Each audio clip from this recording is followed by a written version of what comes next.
are you committing not to sending U.S. troops into Iran? Why would I tell you that? Why would I? I don't talk about military strategy with a reporter, you know, even though I do like the Financial Times.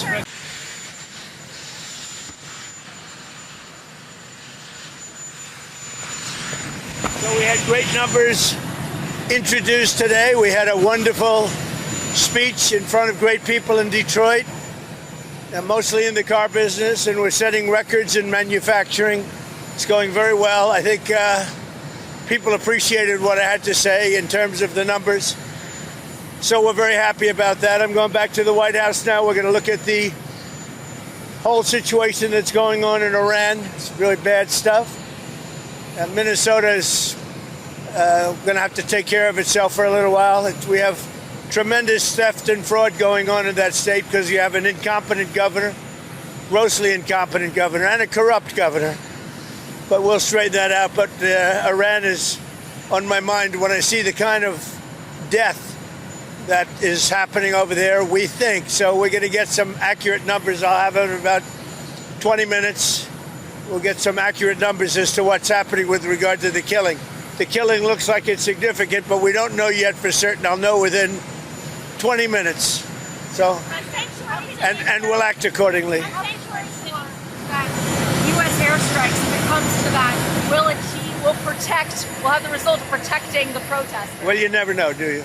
You never know. Do you think it's... So far, my track record's been excellent, but you never know. Do you think it's going to be something kinetic like that, or more like cyber? Or well, I can't tell you that. I know exactly what it would be. We have to make a decision. Sir, but I can't be. Obviously, I can't be telling you. Timeline? Yeah, timeline.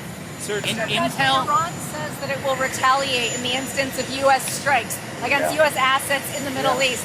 What do you say to U.S. service members about why it is worth the risk to intervene in Iran? Yeah, Iran said that the last time I blew them up with the nuclear capability, which they don't have any longer. So Iran said that the last time. They better behave. Mr. President, on Iran, do you have a message for the leaders currently of Iran? Yeah, the message is they've got to show humanity. They've got a big problem, and I hope they're not going to be killing people. And I'm going to have a report very soon. It would seem to me that they have been badly misbehaving, but that is not confirmed. So are you committing not to sending U.S. troops into Iran? Why would I tell you that? Why would I? I don't talk about military strategy with a reporter, you know, even though I do like the Financial Times. Are you consulting with our allies regarding Iran? What are they telling you, and why do you think the Iranian... Well, I'm not going to tell you what they're telling me. I don't tell you what they... Why do you think the Iranian leadership continues to defy you, Mr. President? You think they are? Well, it's only been a couple of days. They continue to kill protesters. Well, they said that about Venezuela, too, you know. It's only been a couple of days. They haven't defied me. They haven't done anything as far as we're concerned.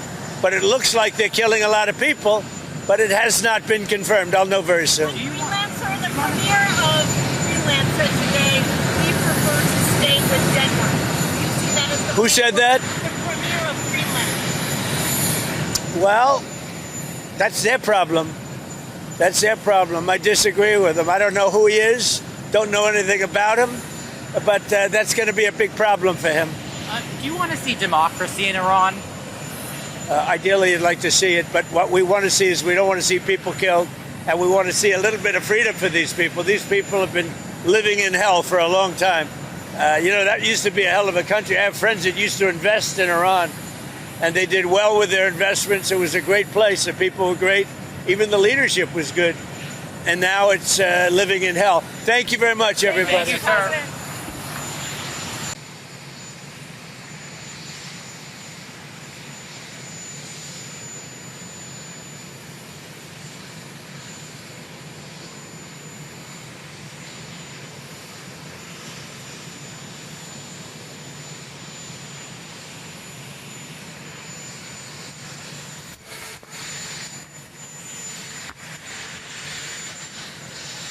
Sir, Jamie Dimon said today that it's not a great idea to be chipping away at the Fed's independence. Do you think Jamie Dimon's wrong about that?